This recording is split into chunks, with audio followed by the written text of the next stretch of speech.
Welcome to the deep dive. Today we're getting into something really practical. It's about those moments we all face, right? Trying to agree on something, maybe at work, maybe just choosing a movie. I was thinking about this meeting I was in recently, trying to nail down a marketing plan. Everyone had, pretty strong opinions. Some wanted edgy, others wanted safe and data-driven. And the conversation, it started well, but then it kind of got stuck. Yeah. Like people weren't really hearing each other. And it just hammered home how vital it is to handle those differences, respectfully. So this deep dive, it's not just listing some English phrases. It's really about the art of communicating constructively. That's such a relatable example. Yeah. And it really sets up why this conversation is so important. Because we're constantly encountering different views, aren't we? Online, at work, everywhere. Knowing how to agree politely, that's one thing. But knowing how to disagree politely, that's maybe even more crucial. It's not just about manners. It's fundamental for actually getting things done together, for building real relationships. Think of it like upgrading your communication software. Our mission here is to give you that practical toolkit for real-life talks.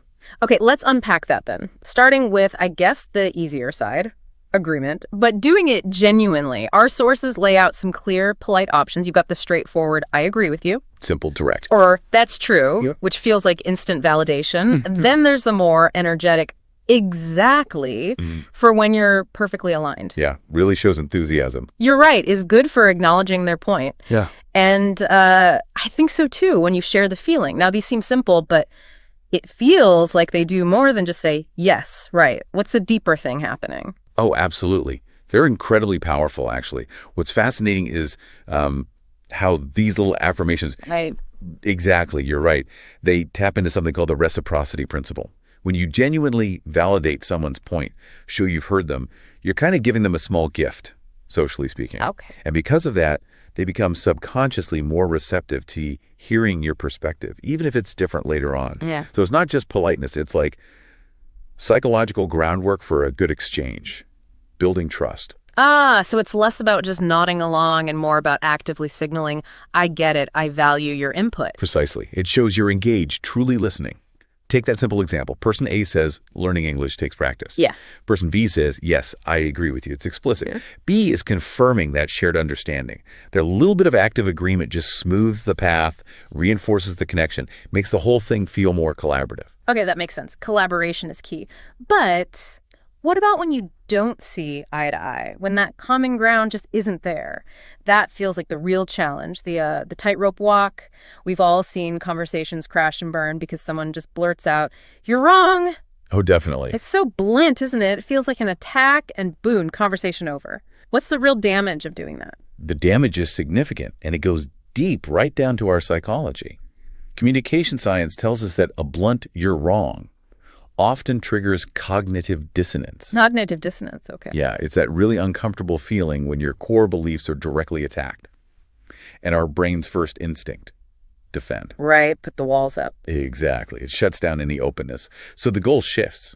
It shouldn't be about winning or proving them wrong. It has to be about voicing your view while, and this is critical, maintaining respect for them and their right to their opinion. You respect the person, their perspective, not just the logic of their argument in that moment. That changes everything. Okay, so ditch the blunt hammer, pick up, I don't know, a more skillful tool. Something like that, yeah. Our sources offer some really good phrases for this. Polite disagreement, like starting with acknowledgement. I see your point, but I think. That "but I think" is key. It frames it as your perspective. Right. Or, I'm not sure I agree with that. A bit softer, invites them to explain more, maybe. It does, yes. It shows hesitation, not just rejection. But then that's an interesting idea, but my opinion is different. Still values their input before stating your view. Acknowledge the thought process. And one I really like for keeping respect front and center. I respect your opinion, but I feel that clearly separates your feeling from their point. Let's use an example to see how this works. Say person A thinks, learning grammar is more important than speaking. Okay, a common debate. Right. A blunt response is, no, that's wrong. But the polite version from our source, I see your point, but I think speaking practice is more useful. Big difference. Huge. B starts with, I see your point. That validation step is crucial. It diffuses that defensiveness we talked about. Okay. Then they offer their view. But I think speaking practice is more useful. It's Positioned as their thought, not a universal fact, it keeps the door open. Now, A and B can actually discuss why they think that without it getting personal. It's an exchange, not a fight. This is actually really strategic when you break it down, and it goes beyond just agree, disagree. There are these other phrases, kind of like conversational glue, things you can sprinkle in to smooth things over, show you're thinking. Connective tissue, yeah. Like saying, that makes sense, shows you're following their logic. Validation again. Or, and this one's great, I never thought about it that way.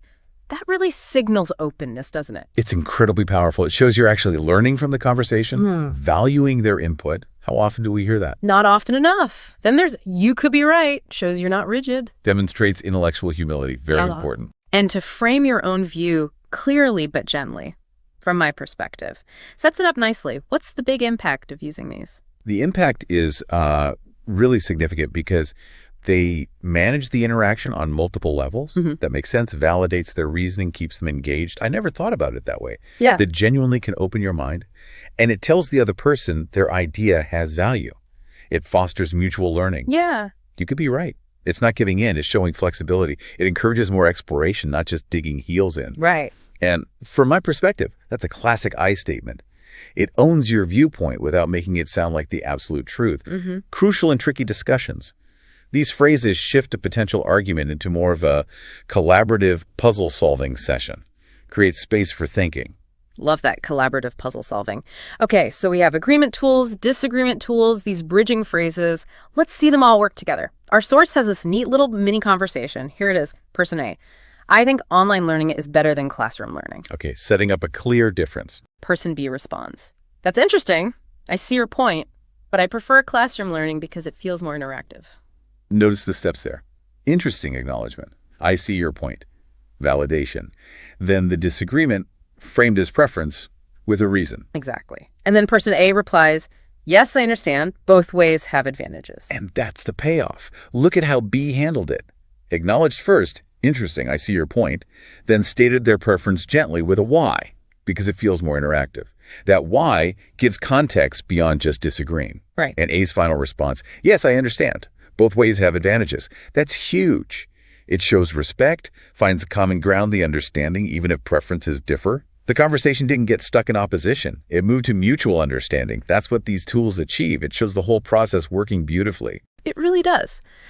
So beyond the specific phrases, there seem to be some core principles, like an underlying mindset, that make conversations polite and productive. Our source lists some key tips. Use a friendly tone. Respect the other person's opinion. Avoid strong negative words. And use I think, or in my opinion. These sound kind of basic, maybe, but what's the real power behind them? Why do they work? They seem basic, but they tap into fundamental aspects of human interaction. That friendly tone, it's not just about sounding pleasant. It signals safety, openness, non-aggression. Your tone carries huge emotional weight, often more than the words themselves. That makes sense. Respecting their opinion again, not about agreeing. It's about valuing them as a person, respecting their right to have that opinion. That prevents the conversation shutting down. It avoids triggering that defensiveness. Right, keeps the door open. Avoiding strong negative words, stupid, ridiculous, whatever. That's about managing the emotional temperature, keeping it constructive, not personal, and softening with I think, or in my opinion. That's just gold. Right. It frames your view as your perspective, your take, not some objective fact carved in stone. It inherently invites dialogue rather than demanding agreement. It's a sign of intellectual humility, as you said earlier. Intellectual humility. I like that. So wrapping things up for this deep dive, we've really explored a vital toolkit. We looked at those simple but potent ways to agree and build connection. We navigated the delicate art of disagreeing respectfully, using phrases that acknowledge before differing. Crucial skill. And we uncovered those versatile bridging expressions that keep the conversation fluid and thoughtful. A connective tissue. Underpinning it all, those core principles. Friendly tone, genuine respect, avoiding harsh words, and framing opinions as opinions with, I think.